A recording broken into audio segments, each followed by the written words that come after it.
কি রুগী আইছে? রুগী আইছে?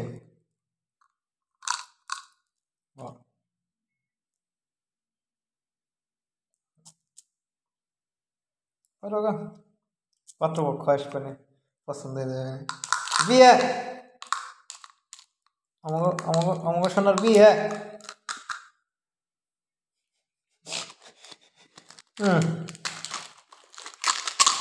যাও দেরি খালি হলে সাইড দানা কোনো হয়তো দেরির মন চায় না, একবার কয়ে দেয় ফাত করে দেয়। ইস সকালে আপুর বাসা, রাত্রে খালার ঘুরে আসি, এগুলা ভিতরে থাকলে মনে একবার চাই, এটা স্বাভাবিক অস্বাভাবিক কোনো কিছু না।